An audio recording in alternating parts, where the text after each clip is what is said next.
Hi friends, this is Leela. Welcome to my channel Leela Web Dev. In this video, we will learn about the Git stashing.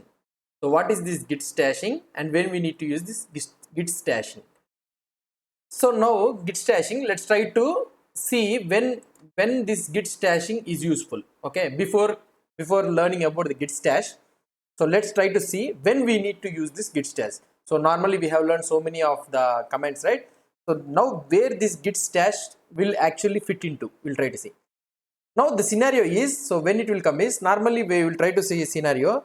Sometimes you want to switch a branch. Okay, when you are trying to switch a branch, when you want to switch a branch, but you are working in an incomplete part of your current project. So that means you are working in separate branch, you are doing the work, you are doing the logic and all those things, and suddenly you want to do another task.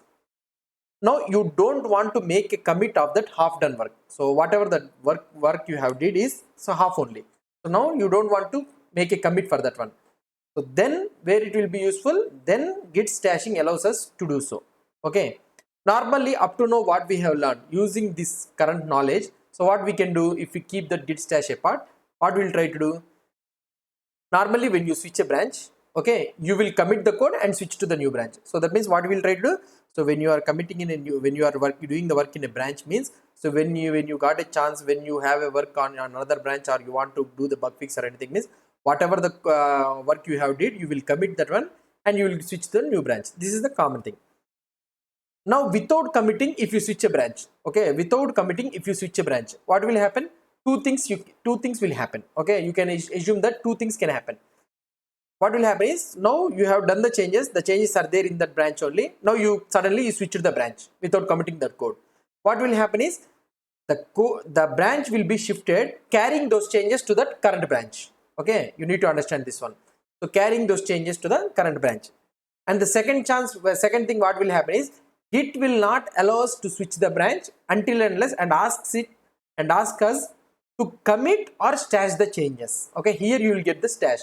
So asks us that you cannot switch the branch because modified some changes are there in your current branch. Please do the commit of your work or otherwise stash it. It will ask you. It will tell you. So we know that please do the commit means we know that what we need to do. The commit means. But what is this stash? So this is the place where the stash will be very useful.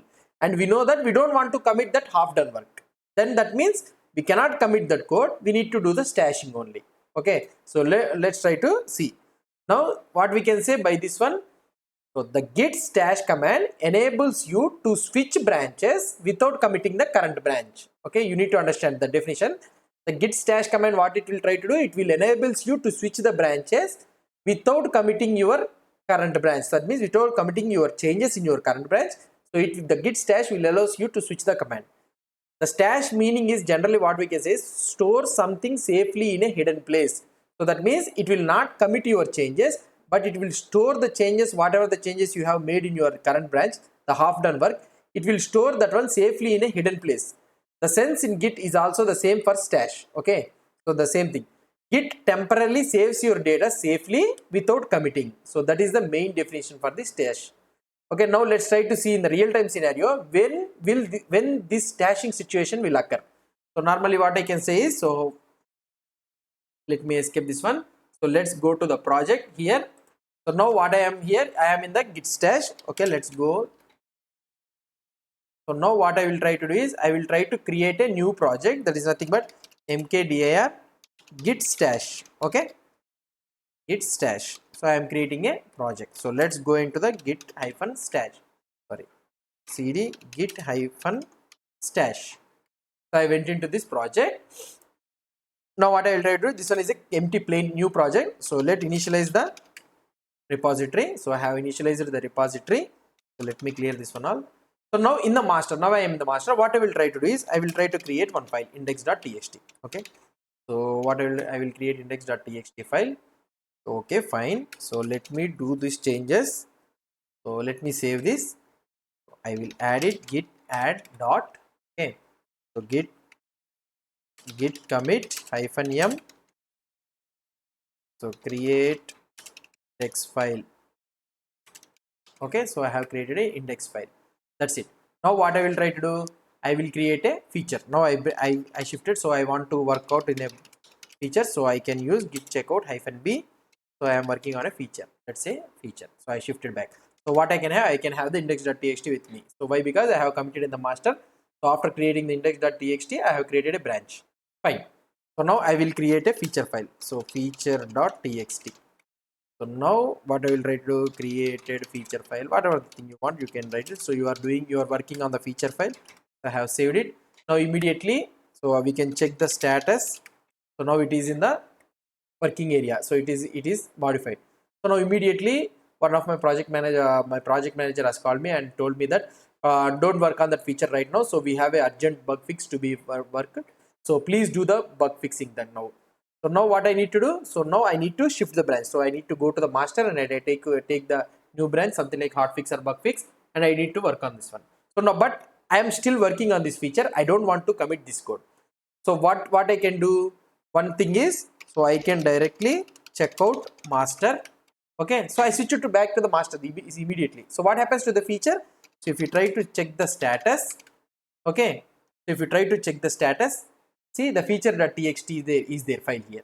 Okay, so what we can do here? So now one thing is, so now what I can do here, I can go to the feature.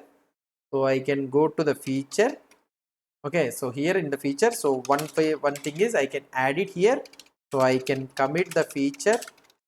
So feature work in progress or something like this, and I committed and I can go back. This is normal process. So whatever the thing we will be doing, but our requirement is we don't want to commit that one. So now what I can do is, so now we are able to shift the branch. So what I will try to do here, so another scenario is I changed something in the index. So sorry, changed index. Okay, I have saved this one. So now what I will try to do, I will try to add it. So I will try to commit it. Okay, commit -m. So index file added. Okay, so I have added index file sub. So now I again went back to the checkout feature. So I again went back to the feature. So now I will clear it out. So now so we have the work, right? So we know that git log, we'll be able to see the two commits. Head is there, so feature work in progress. Now what I will try to do is, so now I will work in this index.file. So I need to work in the index.file. So index file changes or something like this, whatever the thing. So now I have filed the changes. Now again I need to fix another bug fix. So I need to shift back to the new branch. So master. So now what I can do here, if I try to check the status, okay, modified file is there. So now I will check out to the master. So if I check out to the master, now what will happen? So it is not allowing us to change the to go to the master branch. Why? Because it is saying that here you will be able to see that your local changes to the following files would be overwritten if you are checkout. Please commit your changes or stash them before you switch branches. It is saying. So that means please commit your changes. So whatever the thing we have did previously in the feature.txt file, the same thing it is saying, or stash them before switch branches. So it is telling that, or otherwise you stash that one before switching the branches, it is saying. So for first one we already know, and what we need to do, we need to do the stashing thing. So here this is the situation where the stashing, we need to do the stashing. So here we have modified the index file in the feature branch, and also the master branch also the index.txt file has been modified, and that update has not been taken into the feature. So when we are trying to switch the branch from feature to the master, and Git already intelligently recognized that already in the master index.txt file has been changed, and here this guy is changing the index.txt file in this branch, and he is trying to shift the branch. So it doesn't know what to take that index.txt file. So that is the reason it is telling that please commit the changes in your branch or otherwise stash it, so that you can use it in the future, it is saying. So this is the place where we will be using the stashing. Now I don't want to commit this index.txt file. So now what I need to do? So I need to stash it. So this is the place where we will be using the stashing. So in the next video, what we will try to do is, we will try to do the stashing thing. Instead of doing the committing the changes, we will do the stashing, so that you will understand why we will be using the stashing. Okay. Hope you understood where we will be using the stashing, and also hope you understood the stashing methodology. If you have any doubts or any suggestions, please post the comments below to this video. And if you like this video, please do support me by subscribing to my channel. Thank you.